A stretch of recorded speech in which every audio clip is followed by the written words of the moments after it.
Hello friends, welcome to খেল দুনিয়া। আগামীকাল গুরুত্বপূর্ণ ম্যাচ অর্থাৎ কোয়ার্টার ফাইনালে মোহনবাগান মাঠে নামছে জামশেদপুরে এবং মোহনবাগানের প্রতিপক্ষ পাঞ্জাব এফসি। তো সেই ম্যাচে কিন্তু মোহনবাগানকে খুবই সতর্ক থাকতে হবে, কারণ আগের দিনই আমরা দেখেছি যে ইস্টবেঙ্গল তারা কিন্তু লাজংয়ের মতন সহজ প্রতিপক্ষ পেয়েও তারা কিন্তু জিততে পারেনি, উল্টে তারা কিন্তু হেরে বিদায় নিয়েছে। তো এটা কিন্তু নকআউট স্টেজ, তো বুঝতেই পারছো কতটা গুরুত্বপূর্ণ হতে চলেছে কালকের ম্যাচটা, এবং কালকের ম্যাচটা থেকে মোহনবাগানকে জিততেই হবে। আর কোনোরকমভাবে যদি ম্যাচটা গোললেস থাকে সেক্ষেত্রে কিন্তু, বা ড্র চলে সেক্ষেত্রে কিন্তু 90 মিনিটের পরেই টাইব্রেকার হবে। তো টাইব্রেকার হওয়া মানে 50-50 চান্স। তো তার আগেই কিন্তু মোহনবাগানকে ম্যাচটা পকেটে পুরতে হবে।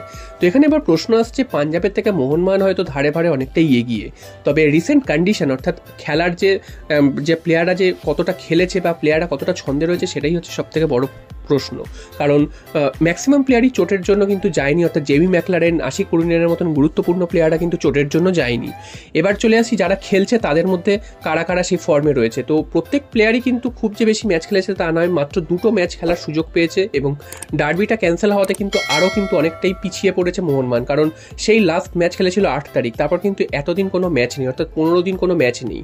তো এইটা কিন্তু একটা ছন্দপতন হতে পারে, এবং মাঝখানে এই যে যুবভারতীর বদলে বাইরে গিয়ে খেলতে হচ্ছে, এটাও কিন্তু একটা সমস্যা। এছাড়াও কিন্তু ট্রেনিং গ্রাউন্ড নিয়েও একটা সমস্যা রয়েছে, ঠিক মতন প্র্যাকটিস মোহনবাগান করতে পেরেছে কিনা সেটাও কিন্তু একটা প্রশ্নের। তো সব মিলিয়ে কিন্তু মোহনবাগান যে খুব একটা সুবিধাজনক জায়গায় আছে তা কিন্তু নয়। হ্যাঁ, তবে আগের দিন আমরা যদি ম্যাচটা দেখে থাকি সেক্ষেত্রে কিন্তু মোহনবাগান যখন 6 গোল মেরেছিল হেলাই উড়িয়ে দিয়েছিল। তবে সেই টিমের সাথে পাঞ্জাবের তুলনা করা ভুল হবে, কারণ পাঞ্জাব আইএসএল এর দল, এবং পাঞ্জাবও কিন্তু যথেষ্ট ভালো খেলে কোয়ার্টার ফাইনালে উঠেছে। তারা কিন্তু 2টো ম্যাচ জিতেছে এবং একটা ম্যাচ ড্র করেছে। কেরালা ব্লাস্টার্স কিন্তু পূর্ণ শক্তির দল, তাদের বিরুদ্ধে 1-1 ড্র করেছে। তো সেদিক থেকে দেখতে গেলে মোহনবাগানকে কিন্তু কালকের পুরো ফুল ফোর্স নিয়ে খেলতে হবে এবং প্রত্যেকটা প্লেয়ারকে কিন্তু ভালো খেলতে হবে। মোহনবাগানের হয়তো স্ট্রাইকিং লাইন আপটা খুবই ভালো, তারা কিন্তু শক্তিশালী যে স্ট্রাইকিং লাইন আপ তা দিয়ে কিন্তু মোহনবাগান হয়তো গোল করে ফেলতে পারে। তবে ডিফেন্স নিয়ে কিন্তু যথেষ্ট সন্দেহ রয়েছে, ডিফেন্সে কিন্তু মোহনবাগানের ভরসা দেওয়ার মতন এখনও লোকের অভাব রয়েছে। যদিও বিদেশিরা এসে ভালো খেলছেন, বা ডুরান্ড কাপে হয়তো এখন একটাও গোল হজম করতে হয়নি মোহনবাগানকে, তবে ডিফেন্স কিন্তু মোহনবাগানের বড় কাটা। এবং গত ম্যাচে আমরা দেখেছি যে ডিফেন্সে কিন্তু গোল না খেলেও ডিফেন্সে বারবার বল নিয়ে আসছিল এবং কিন্তু গোলের সম্ভাবনা সৃষ্টি হচ্ছিল। তো ডিফেন্সটা নিয়ে মোহনবাগানকে নজর রাখতে হবে, এবং মোহনবাগান যদি আগামীকালের ম্যাচটা জিততে পারে সেক্ষেত্রে কিন্তু কলকাতাতেই তাদের সেমিফাইনাল ম্যাচ খেলতে হবে যুবভারত ক্রীড়াঙ্গনে।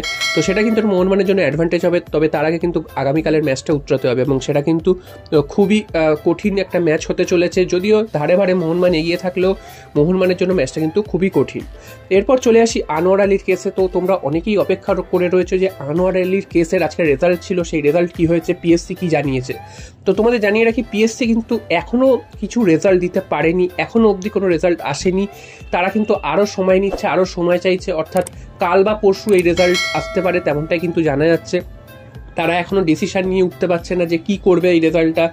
এত কিসের ডিসিশন নিতে দেরি হচ্ছে সেটাও বোঝা যাচ্ছে না, কেন এত ডিলে করছে এটাও কিন্তু একটা প্রশ্নের ব্যাপার। কারণ যখন এটা প্রমাণ হয়ে গেছে আনোয়ার আলী ভুল করেছেন, এটা আনজাস্ট হয়েছে জিনিসটা, তো তারপরে কেন এত দিন সময় লাগছে বা এত টাইম লাগছে সেটাই কিন্তু বোঝা যাচ্ছে না। আজকে কিন্তু রায় দেওয়ার কথা ছিল, ফাইনাল রায়, তো সেটা কিন্তু আজকের আসেনি, এখনও অবধি আসেনি। এবং যা শোনা যাচ্ছে তারা কিন্তু আরও সময় নিচ্ছে, অর্থাৎ কাল বা পরশু হয়তো এর রায় জানা যেতে পারে, হয়তো জানা যেতে পারে এটাই বলছি, কারণ এখনও তারা নিশ্চিত নয় যে কাল না পরশু কবে রায় দেবে সেটা কিন্তু নিশ্চিত নয়। তো ধরে নিচ্ছি কালকেরই রায় দেবে। তো কালকের দিকেও কিন্তু সবার নজর থাকবে যে পিএসসি কী রায় দেয়।